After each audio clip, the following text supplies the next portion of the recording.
Excretion system आपके pharmacy वालों में ये यूरिनरी सिस्टम या एक्सक्रीशन सिस्टम के नाम से चैप्टर है। ये एपीपी में बी फार्मा में सेकंड सेमेस्टर का चैप्टर नंबर यूनिट नंबर 3 का सेकंड पार्ट है और डी फार्मा वालों में चैप्टर नंबर 11। आपके डी फार्मा वालों में ये यूरिनरी सिस्टम के नाम से और डी फार्मा में ये एक्सक्रीशन सिस्टम के नाम से पूरा का पूरा चैप्टर है।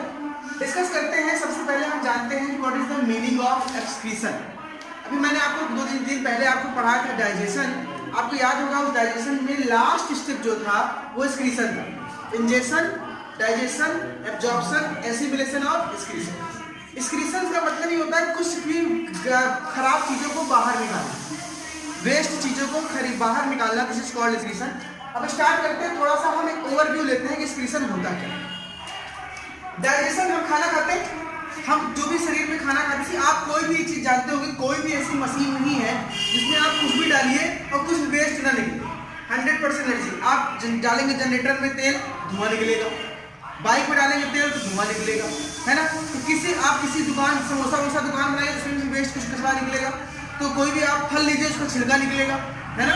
तो दुनिया की कोई भी चीज ऐसी नहीं है जिसके साथ कोई वेस्ट ना निकले। तो ये भी पॉसिबल नहीं है कि हम कोई भी खाना खाएं और उस खाने का वेस्ट हो।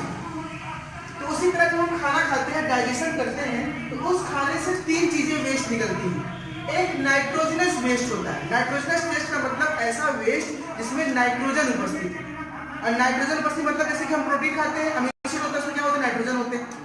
दूसरा कार्बन डाइऑक्साइड निकलता है। आपको पता है कि जब आप सेल के अंदर जाता है और ग्लूकोज O2 से रिएक्शन करता है तो क्या बनता है, ATP और CO2, वो CO2 भी निकलता है। और कुछ हमारे लार्ज इंटेस्टाइन से फीकल मैटर निकलता है जिसे लोग लैट्रिन बोलते हैं, वो भी एक वेस्ट होता है जो हमारी बॉडी से खाने डाइजेशन के बाद ये 3 चीजें निकलती हैं।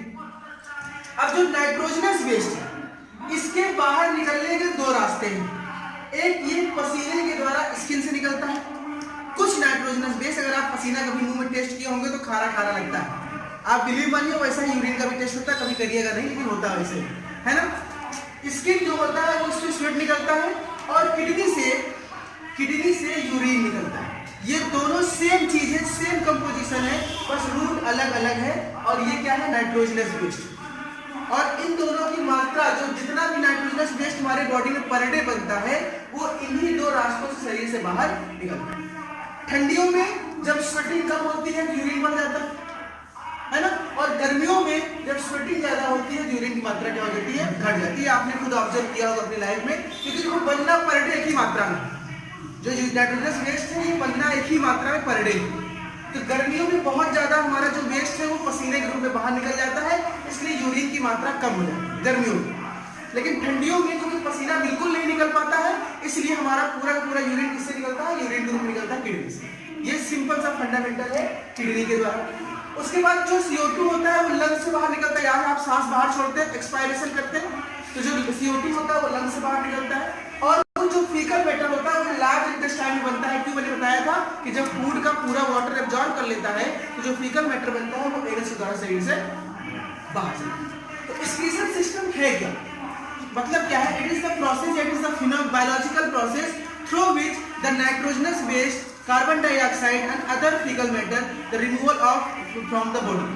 ठीक है, या हम कह सकते हैं it is a biological process the removal of nitrogenous waste and waste material from outside the body to outside the body is called excretion. कुल मिलाकर शरीर से अपशिष्ट पदार्थों का बाहर निकालना, इसे कहते हैं क्या हम लोग, एक्सक्रीशन। क्लियर है। अब आगे बात करते हैं ये एक्सक्रीशन हो गया। अब हम बात करेंगे यूरिनरी सिस्टम। तो इसमें ये 3-4 मोड है, स्किन वाला मोड है, किडनी वाला मोड है, लंग वाला मोड है, ये मोड। लेकिन हमको पढ़ना सिर्फ कौन सा मोड है, किडनी वाला। पूरे चैप्टर में हमको पढ़ना है किडनी वाला मोड, क्योंकि किडनी से यूरिन निकलता है, इसलिए इसको यूरिनरी सिस्टम भी कहा जाता है। इसे क्या कहते हैं, यूरिनरी सिस्टम। अगर हम बात करेंगे एक्सक्रीटरी सिस्टम की, तो हमको सब के बारे में जानना होगा, क्योंकि सारा एक्सक्रीशन है। लेकिन अगर हम कहेंगे सिर्फ यूरिनरी सिस्टम के बारे में, तो हम सिर्फ किसकी बात करेंगे, किडनी और दुनियादारी जो भी यूरिन बनता है। अब हम थोड़ा सा स्ट्रक्चर ऑफ किडनी पे आ जाते हैं, क्योंकि किडनी ही हमारे शरीर का सबसे प्रमुख एक्सक्रीटरी ऑर्गन है। अगर आपसे पूछा जाए कि एक्सक्रीशन का शरीर का सबसे प्रमुख भाग कौन सा है, तो क्या है, किडनी। अब हम स्ट्रक्चर ऑफ किडनी की बात करें तो हम मनुष्यों में एक जोड़ी किडनी पाई जाती है, 2 किडनी पाई जाती है, बड़ा महंगा बिकता है। लोग गर्लफ्रेंड को आईफोन गिफ्ट करते हैं, किडनी काट के बेच देते हैं, है ना। चल रहा है सीजन। आज कौन सा डे है? चॉकलेट। चलो आने वाला डे आ रहा है वैलेंटाइन, तो किडनी बहुत दिखेगी आईफोन चक्कर। किडनी एक जोड़ी होता है। तो अब इस किडनी में देखा जाए तो 2 इंसान किडनी होती है, और राइट होती है और लेफ्ट होती है। लेफ्ट वाली राइट से थोड़ी सी बड़ी होती है। तो राइट और लेफ्ट किडनी की बात करें, 2 किडनी होती है। दोनों कहाँ पे होते हैं? हमारे एब्डोमेन। ये हमारा एब्डोमेन है, जो पेट है, उधर गुहा हिंदी कहते हैं। एब्डोमेन के दोनों साइड, ठीक है, जिसको क्या कहते हैं? कोख कहते हैं। क्या कहते हैं? कोखा कहते हैं, ठीक। ये यहाँ पे गुत्ती हो जाती है ना, राइट किडनी और लेफ्ट किडनी, दोनों किडनी ये सेम के जो आपका बिया होता है ना, बीन, उसके शेप का होता है। इसके आकार का, सेम के बीच के आकार का, इंग्लिश में बीन शेप कहते हैं। बीन के आकार का होता है, बीन वो वाला बीन नहीं, सेम वाला बीन, ओके।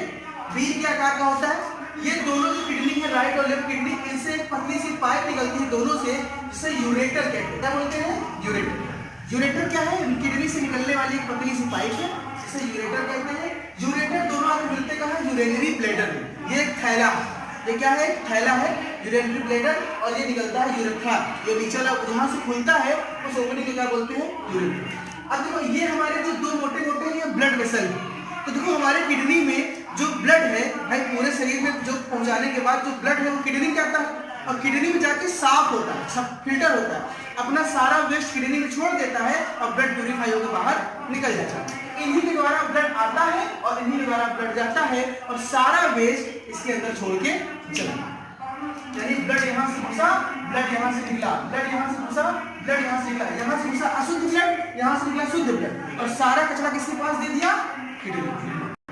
दोनों किडनी के पास अपना सारा कचरा दे देता है। अब वो जो वेस्ट है, वो वेस्ट को फिल्टर करता है, उसमें से जो काम की चीज होती है वो निकाल लेता है। भाई वाटर है, मिनरल है, प्रोटीन है, कुछ हमारे शरीर काम में जो है उसको निकाल लेता है, और जो नाइट्रोजनस वेस्ट बचता है वो इन दोनों पाइप के द्वारा नीचे भेज देता है। कहाँ पे आ जाता है? Urinary blood. ये यूरिनरी ब्लड एक थैला होता है, जहाँ पे हमारे बॉडी में हर मिनट, हर सेकेंड थोड़ा ml करके यूरिन इकट्ठा होता रहता है हमेशा।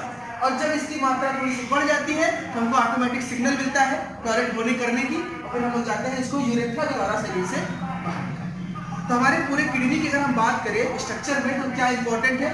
तो एक पेयर किडनी होती है, दोनों पाइप को यूरेटर बोलते हैं, और ये यूरेथ्रा, यूरिनरी ब्लैडर और यूरेथ्रा, ये 4 पार्ट सबसे इंपॉर्टेंट है, ठीक है। ये 4 पार्ट बहुत इंपॉर्टेंट है, ये जो किनारे हैं, और इनके ऊपर दोनों के ऊपर लगे होते हैं एड्रिनल ग्लैंड, टोपी की तरह। इसको भी हम डिस्कस करेंगे बाद में। ये हमारा पूरा का पूरा स्ट्रक्चर हो गया किडनी का, ठीक है। अब हम एक किडनी की एनाटॉमी की बात करेंगे, कि किसी एक किडनी के इंटरनल स्ट्रक्चर की बात करेंगे। अगर एक किडनी को हम ले लें और उसको ऐसे टीएस काट, लंबा ऊपर से क्या करें हम काट दें, तो ये हमको जो खुला हुआ भाग दिख रहा है, अंदर से काटेंगे तो जो खुला हुआ भाग दिख रहा है, ये एनाटॉमी ऑफ किडनी है, या इंटरनल स्ट्रक्चर ऑफ किडनी।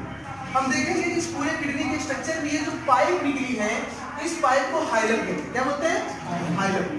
और जो नीचे पतली पाइप निकली है उसे यूरेटर बोलते हैं। तो यूरेटर निकला है, ये क्या है? यूरेटर। और ये हाइलम, और ये हाइलम और यूरेटर के बीच में जो थोड़ा सा गड्ढा नुमा स्ट्रक्चर बना है, इस गड्ढे में बोलते हैं पेल्विस। क्या बोलते हैं? ये पूरे के पूरे स्ट्रक्चर ऑफ किडनी है। ये गड्ढे वाले भाग को हम लोग बोलते हैं आपका हाइलम, ये जो निकला है हाइलम, यूरेटर, और गड्ढे वाले भाग को बोलते हैं पेल्विस। और ये वही जो आर्टरी है जो यहाँ पर ब्लड सेंटर किया है, ये वही वाला ब्लड वेसल। अब इसके इंटरनल स्ट्रक्चर को अगर ध्यान से देखें तो इसके स्ट्रक्चर को 2 भागों में बांट सकते हैं। बाहर की ओर, ये भाग बाहर और इतना भाग अंदर। बाहर वाले भाग को मेडुला बोलते हैं। क्या बोलते हैं? मेडुला। और अंदर वाले भाग क्या बोलते हैं? कॉर्टेक्स। मेडुला और कॉर्टेक्स। और किडनी के ऊपरी स्ट्रक्चर में एक पतली सी कैप्सूल लेयर पाई जाती है, जिसे कैप्सूल कहते हैं। क्या बोलते हैं? कैप्सूल। कैप्सूल क्या है? ऊपर से परत है, किडनी की थोड़ी सी रक्षा करता है। अब अगर अंदर की बात करें तो जो हाइलम है, ये मोटी पाइप है। ये मोटी पाइप अंदर देखो तो कई बड़ी बड़ी पाइप में खुल रहा है। ये पाइप 1 नाली, 2 नाली, 3 नाली, 4 नाली, 5 नाली, एक बड़ी नाली है, और ये नाली तुम्हारा कोई नदी है, और अलग अलग नहरें हैं, तो कई अलग अलग सेक्शन में खुल रहा है। इन सभी सेक्शन को कैलिक्स कहते हैं। बड़े हैं इसलिए नाम होता है मेजर कैलिक्स। क्या बोलते हैं? Major calyx. अगर इसका बहुवचन लिखो तो कैलिक्स, CALYCES, यानी इसका जो बहुवचन फॉर्म होता है उसे कैलिसिस कहते हैं। तो कहीं कहीं आपको कैलिसिस भी दिखेगा, और सिंगल फॉर्म को एक को बोलेंगे कैलिक्स, और इकट्ठा क्या बोलेंगे? कैलिसिस। और यही वाले आप देखो तो आगे जाके ये और कई शाखाओं में बढ़ रहे हैं। जैसे वहां ब्रोंकाई से ब्रोंकियोल बढ़ रहा था, वैसे ये है कई शाखाओं में बढ़ रहे हैं। इन शाखाओं को बोला जाता है माइनर कैलिक्स। माइनर मतलब छोटा, बड़ा था और छोटा था, बड़ी नाली छोटी नाली, मेजर कैलिक्स और माइनर कैलिक्स। ये सारा पार्ट कहाँ पाया जाता है? कॉर्टेक्स में। और इन कैलिक्स के ऊपरी भाग में कुछ रंग बिरंगे भाग पाए जाते हैं जो ब्राउन कलर होते हैं, इनको पिरामिड्स हैं। क्या बोलते हैं? और आउटर पार्ट हमारा क्या ऑलरेडी है? मेडुला। तो फिर से स्ट्रक्चर डिस्कस कर दूं। जो एनाटॉमी है, इंटरनल स्ट्रक्चर है, इस पूरे स्ट्रक्चर में हाइलम है, यूरेटर है, पेल्विस है। इसका पूरा इंटरनल से दो भागों में बटा हुआ है, जिसमें कॉर्टेक्स और मेडुला में। मेडुला बाहर की ओर, कॉर्टेक्स अंदर की ओर। कॉर्टेक्स में आपके मेजर कैलिक्स है, माइनर कैलिक्स है और उसके अंदर क्या लगे हुए हैं? पिरामिड। ये पूरे के पूरे स्ट्रक्चर ऑफ किडनी हो गया। हम लोग नेक्स्ट क्लास में डिस्कस करेंगे कि इसका जो यूनिट सेल क्या होता है। इसके यूनिट सेल को नेफ्रॉन कहते हैं। हम लोग नेक्स्ट क्लास में नेफ्रॉन के बारे में डिस्कस करेंगे, बहुत इंपॉर्टेंट। Thank you.